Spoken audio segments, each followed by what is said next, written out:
eu expliquei para vocês sobre dois tipos de empresas, a limitada e a sociedade anônima. No caso específico da empresa limitada, ou sociedade limitada, uma das características é que você obrigatoriamente teria que ter um sócio. Então, até há poucos anos atrás, quem queria ter uma empresa no regime de sociedade limitada, muito conhecida como limitada, precisava necessariamente ter pelo menos um sócio. Esse tipo de obrigação implicava em um certo desconforto no empreendedor, principalmente aquele que queria ser um empresário individual. Nem sempre é interessante você ter um sócio, especialmente quando a empresa, por exemplo, não tem lucros mais consistentes.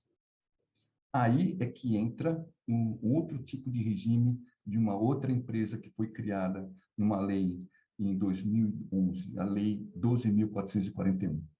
A partir de 2011, os brasileiros podem optar pela modalidade de empresa individual de responsabilidade limitada. Mas o que é uma EIRELI? A EIRELI é um formato de empresa que pode ser constituído por apenas um sócio. E para abrir uma EIRELI, é preciso declarar um capital social de, no mínimo, 100 salários mínimos atuais. E por que eu digo isso para vocês? Porque na empresa limitada, na sociedade limitada, você pode abrir aquela que você tem que ter obrigatoriamente pelo menos um sócio, você pode declarar, por exemplo, um capital social de 5 mil, 10 mil reais. Só que na EIRELI, tendo a vantagem de você ser o único sócio, o único dono, você tem que, obrigatoriamente, tem essa desvantagem de você ter que ter pelo menos, no mínimo, 100 salários mínimos em seu capital social. Por que isso? Porque muita gente poderia querer abrir a EIRELI só para trabalhar em cima de ações não muito ortodoxas. Ou seja, para negociar de forma errada no mercado. A pessoa abre uma EIRELI com um capital social, por exemplo, de 5 mil reais, e depois enche a empresa de dívidas e fica seguro. Por quê? Porque a EIRELI, como eu falei, empresa individual de responsabilidade limitada, tal qual a sociedade limitada, permite que, se por um acaso a empresa tiver uma dívida muito grande, a cobrança dessa dívida só pode ser feita dentro do limite do capital social que ela tem e dos bens que ela possui. O capital próprio do dono da empresa, os bens da pessoa, que é o dono da empresa, não entram nesse cálculo da dívida, para o pagamento de dívida.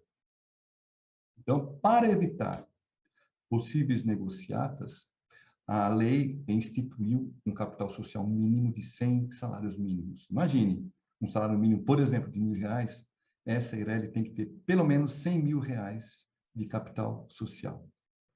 Ou seja, se ela tiver uma dívida, a dívida alcançar 100 mil reais, você tem a obrigação de pagar, de qualquer forma. Perfeito?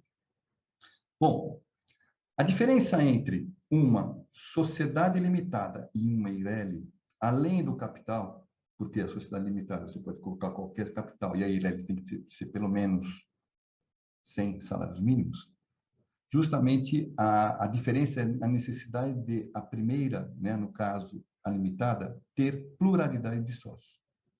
Ok? Bom, agora vamos para um outro tipo de empresa, que é o empresário individual. O empresário individual, anteriormente conhecido como firma individual, é um tipo de empreendedor que atua, né? Ele atua como o único titular de seu negócio, sendo este uma pessoa física e sem a presença de outros sócios. Agora, é importante salientar que o empresário individual ele não possui personalidade jurídica, como as empresas de sociedades. Ele se registra com o próprio nome na razão social.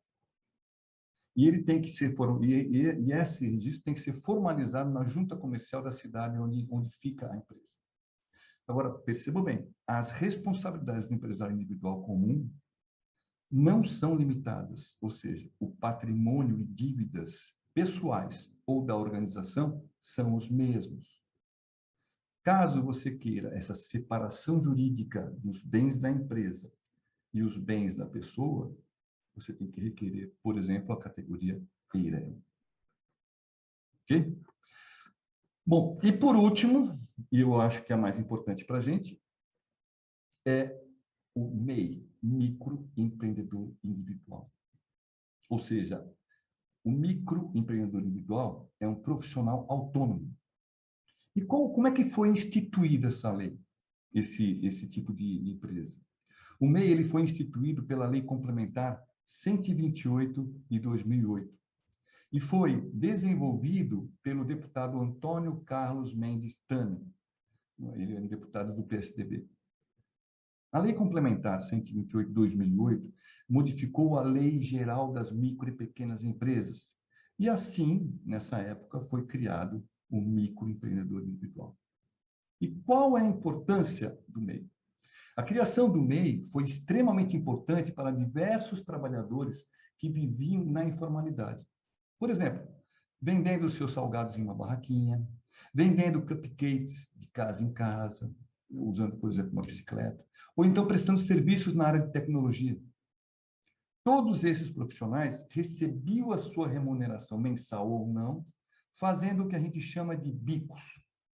E por isso não eram regularizados e eram tidos como desempregados pelo Estado. Devido a isso, caso, por exemplo, algum deles tivesse alguma doença que os deixasse, por exemplo, inaptos a trabalhar, ou chegasse a uma idade que não pudessem mais realizar suas atividades, ficavam sem receber dinheiro. Afinal, não tinham direito a direito algum e não tinham também direito a nenhum benefício do Estado. Após a criação do MEI, esses profissionais passaram a contribuir com a aposentadoria, começaram a receber auxílios e pagar impostos para o governo. Isso para poderem se regularizar. Assim, uma microempreendedora, por exemplo, que tem um filho, ela tem direito, por exemplo, ao auxílio maternidade. Quando você se cadastra como um MEI, você passa a ter um CNPJ. Ou seja, você tem facilidades com a abertura, por exemplo, de conta bancária, no pedido de empréstimos, na emissão de notas fiscais, além de ter obrigações e direitos de uma pessoa jurídica. Agora, o limite de faturamento anual atual, em 2021, é de R$80 mil. Agora, você tem que tomar cuidado, pois o limite é proporcional ao mês de registro do MEI. Se você abrir um MEI em junho, por exemplo, o limite cai pela metade. Agora, considerando que se trata de um valor anual e proporcional ao tempo de atividade da empresa, essa questão é bastante pertinente e você tem que se preocupar com isso. Agora, o que acontece quando você ultrapassa o limite de faturamento? Se você ultrapassar o teto de faturamento do MEI 2021, que é R$81, você, como empreendedor, precisa tomar uma série de medidas relacionadas ao seu desenquadramento da MEI. Tais como? Você tem que, vamos dizer que o limite é R$81 mil e você chegou a R$101 mil. Você tem que emitir um documento de arrecadação do Simples Nacional, porque como MEI você automaticamente é inscrito no Simples Nacional, que é um sistema de arrecadação, né, de impostos. Você tem que gerar esse documento e pagar os impostos referentes ao valor excedente, que no caso aí do exemplo que eu dei é de R$20 mil. E depois providenciar a mudança de MEI para, por exemplo, microempresa. Ok? Agora, existe lá no nosso, tanto no Senado como na Câmara, alguns projetos de leis complementares para poder aumentar esse limite. Por exemplo, no plenário do Senado Federal, foi aprovado o projeto de lei complementar 108 de 2021. Esse projeto aumenta o limite de faturamento para enquadramento como microempreendedor individual, passando de 81 mil para 130 mil. Uma coisa importante, o MEI ele tem direito a fazer a contratação de apenas um funcionário. Essa proposta ela também autoriza o aumento de 1 para 2 o número de empregados que o microempreendedor individual poderá contratar. Essa proposta, esse projeto foi do senador Jaime Campos, do Democratas de Mato Grosso. E a proposta teve como relator o senador Marcos Rogério, também do Democratas de Roraima. e segue agora, depois aprovado, para a Câmara dos Deputados. Recentemente, também, o deputado Nivaldo Albuquerque, do PTB de Alagoas, apresentou um projeto de lei complementar, o PLP 27 de 2021, com o objetivo de ampliar o limite de faturamento do MEI. Nesse projeto, o limite de faturamento passa a ser de até 162 mil, isso com base no ano anterior, ou então o equivalente a R$ 13.500 por mês. A proposta, essa última proposta, é em tramitação na Câmara dos Deputados. Perfeito? E quais são os benefícios e direitos de ser um MEI? Primeiro, você tem direito ao auxílio maternidade. Você tem direito a afastamento remunerado por problemas de saúde. Você tem direito à aposentadoria. Sendo MEI, você é enquadrado automaticamente no Simples Nacional e ficará isento, por exemplo, dos tributos federais, do tipo Imposto de Renda, PIS, COFINS, o IPI e o CSLL, que é a Contribuição sobre o Lucro Líquido. Com o CNPJ, você pode abrir conta de banco, você tem acesso a crédito com juros mais baratos, pode ter endereço fixo para facilitar a conquista, por exemplo, de novos clientes. Você conta com a cobertura da Previdência Social para você e a sua família. Conta também um importantíssimo apoio técnico do SEBRAE. Para quê? Para você aprender a negociar, para você aprender a obter preços e condições nas compras de mercadorias para revenda, para você poder obter melhor prazo junto aos atacadistas e melhor, em resumo, margem de lucro. E para finalizar, o MEI é um negócio muito simples. Você mesmo abre acessando o site do Portal do Empreendedor do Governo Federal. Atenção! Quando você procura no Google, eu quero abrir um MEI, aí eu procuro no Google, como abrir um MEI. Aparecem inúmeros sites que explicam para vocês o que é MEI, explicam como fazer para abrir um MEI, mas eles eles oferecem esse serviço para você e cobram mais ou menos uns R$ 300 para que eles façam isso para você.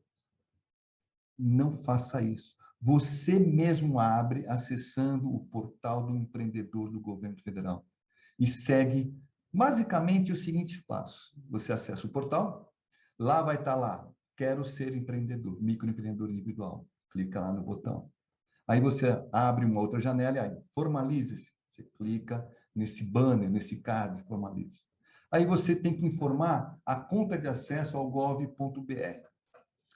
Então, antes de entrar para abrir a MEI, entra no gov.br e abre uma conta.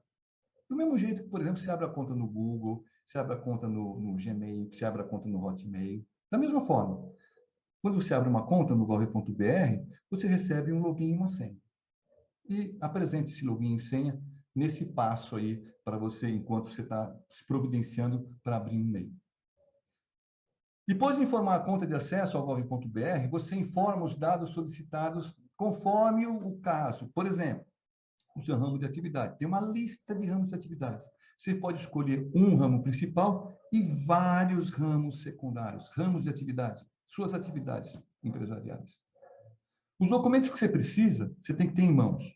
Título de eleitor, o número do recibo, o recibo da declaração do imposto de renda, e como eu sei que nós temos vários alunos que são estrangeiros, os dados de registros de estrangeiros. Aí você preenche o formulário de inscrição de MEI, assinala algumas declarações, dizendo que você não tem empresa aberta, que você não é funcionário público, assim por diante, que você não é sócio de uma empresa, né? E, fim, acabou. Você já possui um CNPJ. Inclusive, nesse mesmo momento, você pode abrir e imprimir o teu cartão de CNPJ. E detalhe, não precisa de endereço comercial, você registra no endereço da sua própria residência. Agora, tem algumas obrigações, alguns detalhes que você tem que receber, que você não pode esquecer. Como MEI, eu acho que todo dia 20 você tem que pagar R$ 60. Todo mês, dia 20, você tem que pagar. Você entra no site, imprime o boleto e paga R$ 60. Nunca esqueça de pagar, mesmo que você não tenha movimentação. Eu tive o caso de uma aluna minha que chegou reclamando que o marido dela recebeu uma conta enorme da Receita Federal. Aí eu perguntei o que seria a conta, ela disse, não, ele abriu um MEI há uns 3 anos atrás, só que não trabalhou, foi empregado e esqueceu lá o MEI. Não deu baixa no MEI. a dívida começou a acumular mês a mês. Depois de 3 anos e meio, imagine qual era o tamanho da dívida da pessoa. Perfeito? Outra coisa, caso você tenha de emitir nota fiscal, veja bem, o MEI, ele tem obrigação de emitir nota fiscal se presta serviço ou faz algum tipo de negócio com empresas, com pessoas jurídicas. Se você prestar serviço, por exemplo, para uma pessoa física, você não precisa, você não tem pode emitir nota fiscal para pessoa física? Pode, mas não tem essa obrigatoriedade. Agora, se você perceber que vai ter que emitir nota fiscal, eu sugiro o seguinte: recebeu o CNPJ, já inscreveu-se no MEI, o teu MEI está aberto, você imediatamente entra lá no site do Poupa Tempo, faz um agendamento e lá faz o pedido de registro para autorização na prefeitura do município que você reside para emitir nota fiscal. Você solicita, vai lá no Poupa Tempo, não precisa de documentação nenhuma, porque ele já tem tudo lá e não custa absolutamente nada. Agora, na medida que você foi no Poupa Tempo, fez essa solicitação, a prefeitura demora mais ou menos uns 5 dias úteis, dependendo do movimento que ela tem, até 5 dias úteis para liberar o teu login e senha. Inclusive, esse teu login e senha, depois que você foi no Poupa Tempo, fez a solicitação, a pessoa te entrega dizendo, olha, você vai receber um e-mail confirmando a autorização para você emitir nota fiscal, ele te entrega um folhetinho dizendo tudo o que você tem que fazer, por exemplo, para emitir nota fiscal e assim por diante. Nesse folhetinho, já tem a orientação do teu login e senha, que normalmente é o CNPJ, o login, e a senha normalmente é os 5 últimos dígitos do CNPJ ou do CPF. Perfeito? Aí o que você faz? Uma vez que você recebeu, inclusive, eu sugiro que você não espere o e-mail não da prefeitura chegar. Quando tiver no 5º dia útil, por exemplo, já começa a entrar no sistema de notas fiscais, você entra tudo através da prefeitura, tá? Não cabe agora dizer para vocês como entra, assim por diante. Entra no site da prefeitura e tem lá um ícone, por exemplo, para você emitir nota fiscal. Quando você clica no ícone, a prefeitura abre um outro site de uma empresa que ela tem contratada para emissão de notas fiscais. Aí, quando der 5 dias úteis, mesmo antes de você receber a autorização, o aviso da prefeitura, que a tua empresa já tem o seu registro municipal, autorização para emitir notas fiscais, você entra no site da prefeitura e tenta emitir nota fiscal. Só tenta emitir nota fiscal. Você coloca o seu CNPJ, como está no folhetinho, CNPJ, os últimos dígitos e tenta entrar. Normalmente, no 5º dia útil, até antes, você já percebe que você já tem acesso. Mas a primeira coisa que acontece quando você tem esse acesso liberado, esse site dessa empresa que emite notas fiscais, ela vem lá, abre para você comprar essa permissão. Para você emitir nota fiscal, você paga, em média, aproximadamente, entre R$ 7 e R$ 8 por mês para essa empresa, que não é a prefeitura, que é contratada pela prefeitura para emitir as suas notas fiscais. Como já expliquei, o detalhe, como MEI, você emite notas fiscais apenas para recebimento de valores e serviços prestados, por exemplo, a empresas, a CNPJs. Se o serviço for prestado para pessoas físicas, não é obrigatória a emissão de notas fiscais. Perfeito, pessoal? Qualquer dúvida em relação a isso, é claro que se a gente for colocar todos os detalhes da MEI, inclusive em nível operacional, a gente passaria aqui muito tempo. Essa aula duraria pelo menos umas 3, 4 aulas. Mas, qualquer dúvida que você tenha, o meu e-mail está aqui embaixo. Pode mandar um e-mail, que eu, na medida que eu receber a mensagem, eu respondo com qualquer dúvida que você tenha. Tá bom? Ficamos por aqui. Até a próxima aula, se Deus quiser. Até mais. Tchau.